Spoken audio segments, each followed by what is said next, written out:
Ce jour-là, j'étais acculé, plus nulle part où aller. À la gare, Manuel m'a glissé sa carte de visite dans la main et d'une voix calme et sincère, il m'a dit « Si jamais tu as besoin d'aide, viens me voir, je serai là ». Quand il est parti, je suis resté seul, encore une fois. Je n'avais nulle part où aller, alors j'ai serré les dents et j'ai décidé de retourner chez mon père. En arrivant devant la maison, j'étais nerveuse, mon cœur battait fort, j'ai frappé doucement. Becky a ouvert la porte, elle a été surprise de me voir.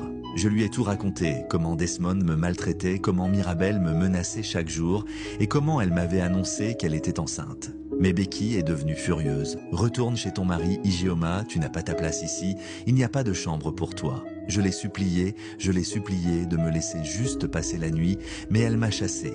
Elle a fermé la porte de la maison de mon propre père sur moi. Cette nuit-là, j'ai pleuré toutes les larmes de mon corps, puis j'ai réservé une chambre d'hôtel avec le peu d'argent qu'il me restait. Arrivé à l'hôtel, j'ai pris mon téléphone, j'ai appelé Manuel, je lui ai tout expliqué et il m'a simplement dit « Viens à mon bureau demain, tu commences avec nous ».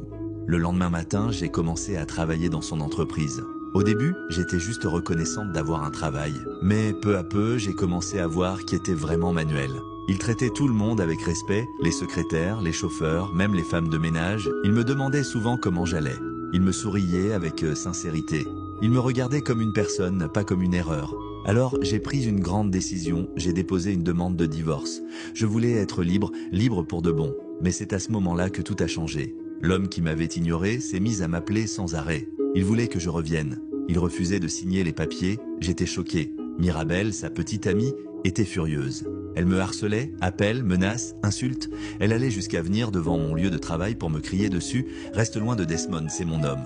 Et un après-midi, elle est entrée dans l'entreprise en hurlant. Une vraie scène. Mais quelques minutes plus tard, Desmond est arrivé à son tour furieux. Il s'est tourné vers elle et il a dit « Je t'avais dit d'arrêter cette folie, tu crois que je ne sais pas. Ce n'était même pas moi le père, j'ai vu les messages. » Mirabel a pâli, honteuse, elle a quitté le bureau en courant, puis Desmond m'a regardé droit dans les yeux. « Ijeoma, je ne savais pas à quel point tu comptais pour moi, on peut arranger ça. Mais moi j'étais déjà ailleurs. » Je regardais Manuel, cet homme qui m'avait tendu la main quand j'étais brisé, cet homme qui m'avait vu. « Non Desmond, c'est fini, laisse-moi partir. » Mais il a refusé de signer. Alors cette fois Manuel a pris les choses en main. Son équipe juridique a fait accélérer la procédure et enfin le divorce a été prononcé.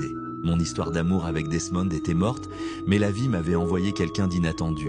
Mon père, Becky et Deborah étaient dans furieux. Becky était hors d'elle, « Tu es inutile, Ijeoma, retourne avec Desmond, tire-lui de l'argent. » Mais cette fois, je ne les ai pas écoutés.